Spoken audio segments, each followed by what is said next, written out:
मौलाना महमूद मदनी साहब ने जो लव जिहाद, थूक जिहाद और लैंड जिहाद को लेकर के बयान दिया कि मुसलमानों को टारगेट करके उन्हें बदनाम किया जाता है, इस तरह के शब्द बोल करके, तो देखिए जो चीजें सामने आई समाज में और जुल्म ज्यादतियां बढ़ी और धोखे दिए गए, ये उसके बदले में दिए हुए नाम हैं। मान लीजिए वक्त प्रॉपर्टीज माफियाओं ने कब्जाई और जिसमें गरीब यतीम मिस्कीन के हुकूक थे, उन्हें प्रमोट होना था तो वो नहीं हुए। तो ये बताइए, एक दिल की आह निकली तो वो क्या लैंड जिहाद नहीं हुआ? दूसरा, अगर थूक जिहाद है तो थूक करके कोई अगर रोटी धोखा दे के थूक रहा है और खाना खिला रहा है तो थूक जिहाद नहीं हुआ? वहीं फिर लव जिहाद में कितनी बहन बेटियों को इस तरह से धोखे दे दे कर शादियां हुई और फिर उसके बाद में उन्हें छोड़ दिया गया या मार दिया गया। तो क्या ये हमारा इस्लाम बता रहा है?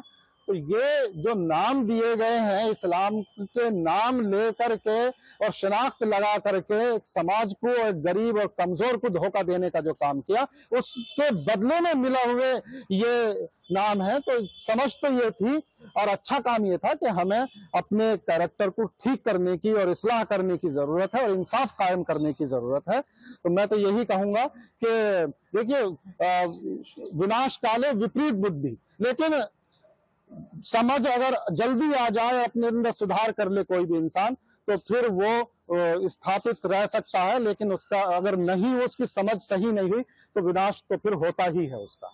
उन्होंने एक बात कही कि जब जब जुल्म होगा, जब जब जिहाद होगा। इस बात को तो मैं जस्टिफाई नहीं करता हूँ। इस बात को तो मैं इसलिए कहता हूँ कि देखिए, ये बात सही है बिल्कुल कि कुरान ये कहता है कि जिहाद जुल्म के खिलाफ होने को, खड़ा होने को कहते हैं, कि जहाँ जुल्म हो आप उसके खिलाफ खड़े हो जाओ, तो इसी का नाम जिहाद है। और दूसरी ज़बान में अगर इसको कहें कि जिहाद जो है वो सेल्फ डिफेंस है।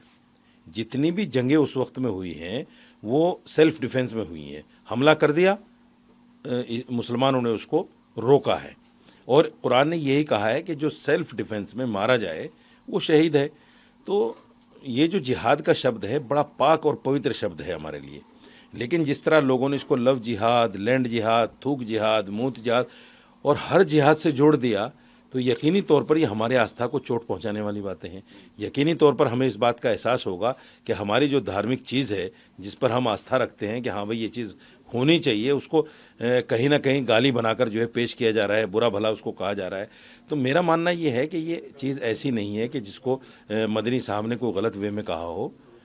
ये बिल्कुल सही है कि हर चीज़ में जिहाद हो रहा है। कि मौलाना मदनी ने यही तो कहा है कि जद्दोजहद करनी होगी, देश के अंदर प्रयास करने होंगे अपने अपने अधिकार के लिए।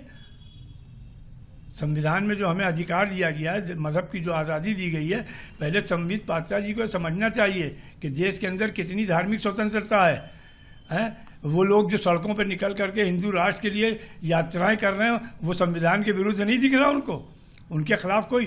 तो मदनी साहब ने तो यही कहा कि यहाँ पर जिस तरह से वर्तमान सरकार संविधान के विरुद्ध कार्य कर रही है, इसके खिलाफ जिहाद करना चाहिए। जिहाद एक मुक़द्दस इबादत का नाम है और आजकल असल में जिहाद बदनाम क्यों हो रहा है?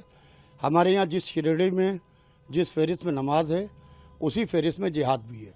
मगर जिहाद के जो मदनी साहब ने कहा, क्योंकि हर मस्जिद का मुल्ला, हर पेश इमाम खड़े होकर जिहाद की अपील कर रहा है, लिहाजा उससे इस्लाम बदनाम हो रहा है, मुसलमान बदनाम हो रहे हैं। लिहाजा जिहाद एक खालिस इबादत है, जिसे हिंदू धर्म में धर्म युद्ध कहते हैं, उसी को इस्लाम में जिहाद कहा जाता है। जिहाद में ज़िंदगियां बचाई जाती है, ज़िंदगियां ली नहीं जाती हैं।